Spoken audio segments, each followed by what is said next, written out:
आपका क्या रिएक्शन होगा अगर आपको पता चले कि आपकी $3 बिलियन की लॉटरी लग गई है? और यही नहीं, पूरा शहर आपको मारने के लिए आपके पीछे पड़ जाए, क्योंकि जो भी आपको मारेगा लॉटरी के पैसे उसके हो जाएंगे। कुछ ऐसी ही कहानी है आज की, जिसमें केटी नाम की लड़की की लॉटरी लग जाती है और नोएल का काम उसे सबसे बचाना है। तो क्या नोएल केटी को बचा पाएगा या खुद उसे मारकर लॉटरी ले जाएगा? जानने के लिए लास्ट तक बने रहिए इस वीडियो में। तो कहानी की शुरुआत होती है जिसमें एक आदमी भाग रहा होता है और खुद से कह रहा होता है, मैं कर सकता हूँ, मैं कर सकता हूँ। और पूरा शहर उसके पीछे भाग रहा होता है उसका गेम बजाने के लिए। और तभी बेहतरीन फाइटिंग सीन शुरू हो जाता है।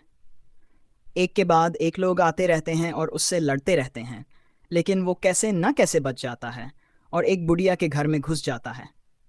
बुढ़िया अपने पोते के साथ घर में अकेली होती है, और जब वो आदमी के सामने आती है तो आदमी उससे पूछता है, क्या तुम मुझे जानती हो? बुढ़िया कहती है नहीं, और फिर वो दूसरे कमरे में चला जाता है। तभी बुढ़िया की नज़र घर के बाहर जाती है, जहाँ एक ड्रोन उड़ रहा होता है। वो भी दूसरे कमरे में जाती है और कहती है, हमें अकेला छोड़ दो। तब वो आदमी उसे सिरदर्द की दवा मांगता है। बुढ़िया अपने बैग से दवाई निकालने लगती है, और तभी आदमी दूसरी ओर देखने लगता है। फिर बुढ़िया धीरे धीरे उसके पास जाती है, और अचानक जैसे ही वो आदमी पीछे मुड़ता है, बुढ़िया सीधे हेडशॉट मार देती है और फिर उसकी जेब से एक टिकट निकालकर तोड़ देती है। तभी अचानक एक स्क्वाड आती है और उस आदमी की जांच करती है और उसे मरा हुआ घोषित कर देती है। इसके बाद एक आदमी आता है और बुढ़िया को बधाई देता है और कहता है, आपने जीते हैं $3 मिलियन की लॉटरी। बुढ़िया तो बहुत तेज निकली यार। फिर हमें हमारी हीरोइन से मिलवाया जाता है, जो एक बस में सफ़र कर रही होती है। उसी बस में एक बाप बेटी भी होते हैं। बाप अपनी बीवी को फ़ोन पर चिल्ला रहा होता है, क्योंकि उसकी बेटी ने ऑडिशन में अच्छी एक्टिंग नहीं की थी, जिससे वह बहुत गुस्से में होता है। वह कहता है, तुम्हारी बेटी किसी काम की नहीं है, तुमने उसे कुछ सिखाया क्यों नहीं? ऐसे बच्चे पैदा ही क्यों होते हैं? और बहुत बुरा भला कहता है। ये सब देखकर केटी को बुरा लगता है। वह सीधा उस बाप के पास जाकर बैठती है और उसे समझाती है कि बच्चों से ऐसी बातें नहीं करनी चाहिए। तब बाप उसे भी सुनाने लगता है। तब केटी कहती है कि वह एक पुलिस अफसर है और उसे बच्चों को मानसिक रूप से परेशान करने के मामले में जेल में डाल देगी। ये सुनकर बाप डर जाता है और माफ़ी मांगने लगता है। वह अपनी बेटी से भी माफ़ी मांग लेता है और केटी वापस अपनी सीट पर आ जाती है। उसके साथ बैठी बुजुर्ग महिला उसे सराहती है। तब केटी बताती है कि वह पुलिस में नहीं है, बल्कि एक एक्टर है और एक्टिंग करती है। ये सुनकर बुजुर्ग महिला बहुत खुश होती है और उसका हाथ पकड़कर कहती है, तुम जिंदगी में बहुत आगे जाओगी और तरक्की करोगी। तभी उस बुजुर्ग महिला का स्टॉप आ जाता है और वह उतर जाती है। तभी केटी अपने हाथ की तरफ देखती है और पता चलता है कि उसकी घड़ी चोरी हो गई है और उस बुजुर्ग महिला ने चोरी की है। ये बुजुर्ग महिला भी बहुत तेज निकली। केटी कुछ कर नहीं सकती। अब वह बस बेबस देखती रह जाती है। उसे सभी एक दूसरे को मारते और चोरी करते हुए दिखते हैं। ये सब देखकर केटी ड्राइवर के पास जाती है और पूछती है, ये सब क्या हो रहा है? तब ड्राइवर बताता है, आज लॉटरी डे है। केटी फिर से पूछती है, ये कौन सा डे है? तब ड्राइवर उसे बोर्ड दिखाता है जिसमें लिखा होता है, ड्राइवर से बात न करें। केटी अपने कमरे में पहुंचती है, जहां उस कमरे की मालिक, जिसका नाम शैडी होता है, भी मौजूद होती है। शैडी उसे उसका कमरा दिखाती है और बातचीत करती है। तभी शैडी का बॉयफ्रेंड डीजे वहां आता है और दोनों मिलकर केटी को चिढ़ाने लगते हैं। गुस्से में केटी घर की चाबियां लेकर सीधे अपने कमरे में चली जाती है और सो जाती है। अगले दिन जब वो उठती है तो छत से कुछ टपक रहा होता है, जो सीधा उसके चेहरे पर गिरता है। वह देखती है कि उसके सारे कपड़े भी गंदे हो गए हैं। तब वह शैडी को फ़ोन करती है और पूछती है, यह सब क्या है? शैडी बताती है कि यह टॉयलेट का पानी है। अब केटी बहुत गुस्सा हो जाती है और शैडी से कपड़े किराए पर मांगती है। शैडी उसे अपने कपड़े दे देती है और केटी उन्हीं कपड़ों में ऑडिशन के लिए चली जाती है। ऑडिशन के लिए बहुत सारी लड़कियां आई होती हैं। फिर केटी अपना प्रदर्शन देने के लिए मंच पर जाती है, लेकिन कुछ पंक्तियां भूल जाती है। वह अपनी जेब से कागज़ निकालने के लिए हाथ डालती है और उसके हाथ में एक लॉटरी टिकट आ जाता है। बिना कुछ जाने वह अपनी फिंगरप्रिंट से लॉटरी प्रतियोगिता में प्रवेश कर जाती है। जब वह ऑडिशन देकर बाहर आती है तो सबके पास यह सूचना आती है कि केटी लॉटरी की विजेता है। इसके बाद सभी लड़कियां केटी का गेम बजाने के लिए दौड़ पड़ती हैं। एक के बाद एक वे केटी पर वार करने आती हैं। केटी को कुछ समझ नहीं आता और अपनी जान बचाने के लिए वह भागने लगती है। भागते भागते वह एक कराटे क्लास में पहुंचती है, लेकिन वहां भी सभी लोग उसके पीछे पड़ जाते हैं। वहां से बचकर वह किसी तरह एक योगा क्लास में पहुंच जाती है। वहां भी सब उसके पीछे पड़ जाते हैं और एक दूसरे से लड़ने लगते हैं। तभी कराटे का एक व्यक्ति केटी को पकड़ लेता है और वह उसका गेम बजाने ही वाला होता है कि हमारे नायक जोल की एंट्री होती है। जोल केटी को बचाने लगता है और सभी को निपटने लग जाता है, लेकिन किसी का गेम नहीं बजाता है। केटी को कुछ समझ नहीं आ रहा होता और वह पूरी तरह से उलझन में होती है। जोल फिर केटी से एक कॉन्ट्रैक्ट साइन करवाता है जिसमें वह कहता है कि वह जीती गई रकम का 100% लेगा। केटी को कुछ समझ नहीं आता, लेकिन वह जल्दी से अनुबंध पर हस्ताक्षर कर देती है और जोल उसे वहां से सुरक्षित बाहर निकाल लेता है। दोनों जोल की कार में बैठकर निकल जाते हैं क्योंकि एक ड्रोन उनका पीछा कर रहा होता है। केटी जोल से पूछती है, यह सब क्या हो रहा है? जोल बताता है कि उसने $3 बिलियन की लॉटरी जीत ली है, लेकिन उसे शाम तक जीवित रहना होगा। जो भी केटी को चुनौती देगा वह लॉटरी जीतने का हकदार होगा। केटी हैरान होकर पूछती है, क्या यह सब सही है? जोल जवाब देता है, हाँ, यह सब सही है। फिर केटी कहती है कि वह यह खेल नहीं खेलना चाहती, तो इसे बंद कैसे करे? जोल कहता है कि इसके लिए उसे शहर के बाहर जाना होगा, जिससे वह अयोग्य हो जाएगी। केटी जोल से कहती है, चलो फिर शहर के बाहर चलते हैं। तब जोल पूछता है, क्या तुम सच में जाना चाहती हो? केटी जवाब देती है, हाँ।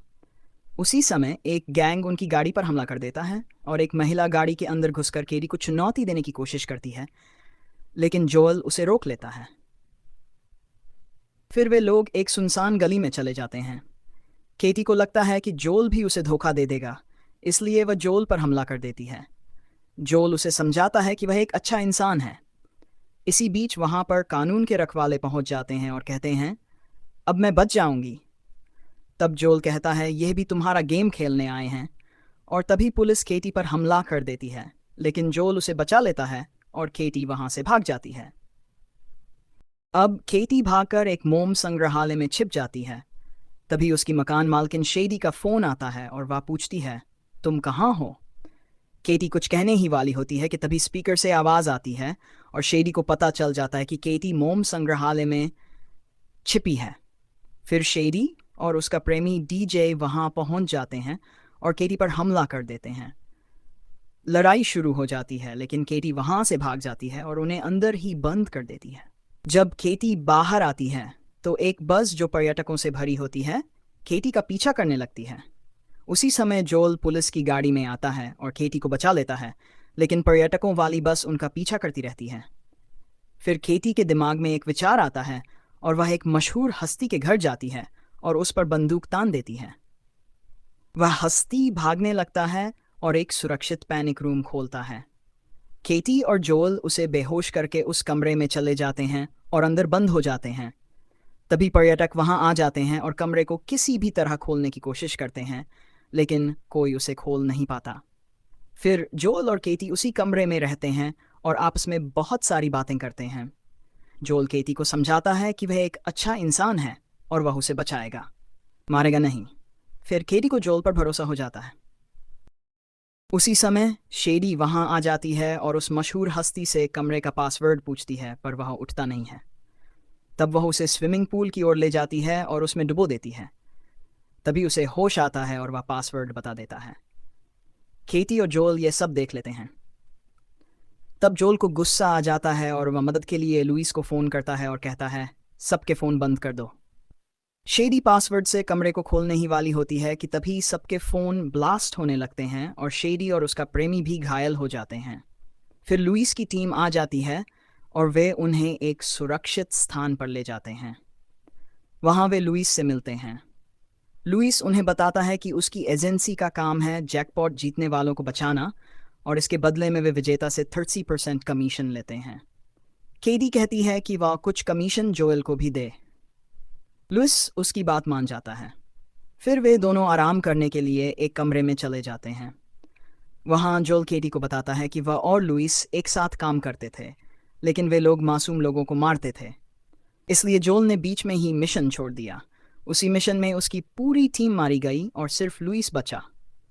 तब से लुइस और जोल एक दूसरे से नफरत करते हैं। जोल अपने पैसे से ही अपनी टीम वालों के परिवार की मदद करता है। फिर केटी भी उसे अपनी जिंदगी की कहानी सुनाती है और दोनों का बंधन मजबूत हो जाता है। इसके बाद लुइस एक मुखौरा मशीन लाता है जिससे वह केटी का हुलिया बदल देता है। अब केटी एक नई पहचान के साथ कहीं भी नजर नहीं आती। तभी जोल को शक होता है कि लुइस इस एजेंसी को कैसे चला रहा है, और केटी को भी वही एहसास होता है। वे समझ जाते हैं कि लुइस जैकपॉट जीतने वालों को नुकसान पहुंचाकर सारा पैसा खुद रख लेता है।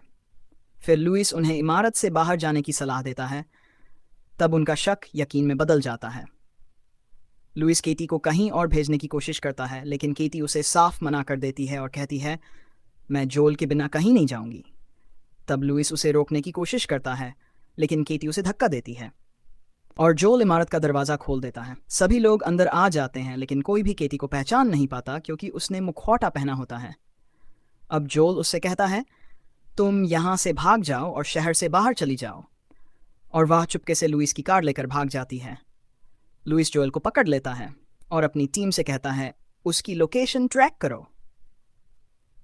तभी पता चलता है कि केटी के भी बहुत सारे फैंस बन चुके हैं और वे उसे लॉटरी जीतने के लिए सपोर्ट कर रहे हैं। अब केटी बॉर्डर पर पहुंच जाती है और शहर के बाहर जाने ही वाली होती है। तभी उसे लुइस का वीडियो कॉल आता है और लुइस कहता है, मेरे पास आ जाओ। केटी साफ साफ मना कर देती है। तब लुइस उसे बताता है कि अगर वह आधे घंटे में नहीं आई तो वह जोल को नुकसान पहुंचा देगा और वीडियो कॉल के जरिए उसे चेतावनी देता है। केटी गाड़ी घुमाती है और लुइस के पास जाती है। फिर लुइस जोल को एक पुराने थिएटर में ले जाता है जहां कोई नहीं आता।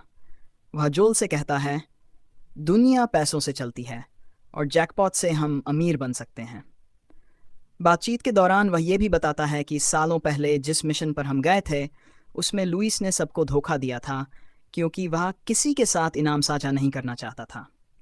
यह सुनकर जोएल बहुत गुस्से में आ जाता है और चिल्लाता है। तब केटी आ जाती है और लुइस से कहती है, उसे छोड़ दो वरना मैं खुद का खेल बर्बाद कर दूंगी। लुइस हंसते हुए कहता है, मैं सबको बता दूंगा कि मैंने ही तुम्हारा खेल बर्बाद किया है। लेकिन तब केटी अपना फ़ोन दिखाती है जिसमें वह लाइव हो रही होती है और सभी लोग उसे देख रहे होते हैं। लुइस मान जाता है और जोल को छोड़ देता है। केटी लुइस को बंदूक देती है और जब केटी उसे बंदूक दे रही होती है तभी वह उसे जोर से धक्का देती है और कहती है, मैं अभिनय कर रही थी। इस दौरान उसका फ़ोन गिर जाता है और सबको लाइव से उसकी लोकेशन पता चल जाती है। सभी लोग वहां आते हैं और लड़ाई शुरू होती है। किसी तरह केटी लुइस का खेल बर्बाद कर देती है और तभी समय खत्म हो जाता है। केटी विजेता बन जाती है और सभी लोग ताली बजाते हैं। जोएल केटी के पास जाकर उसे गले लगाता है और कहता है, तुम जीत गई हो। कहानी यहीं समाप्त होती है। आपको लगता है कि लॉटरी के पैसों से केटी ने क्या किया होगा?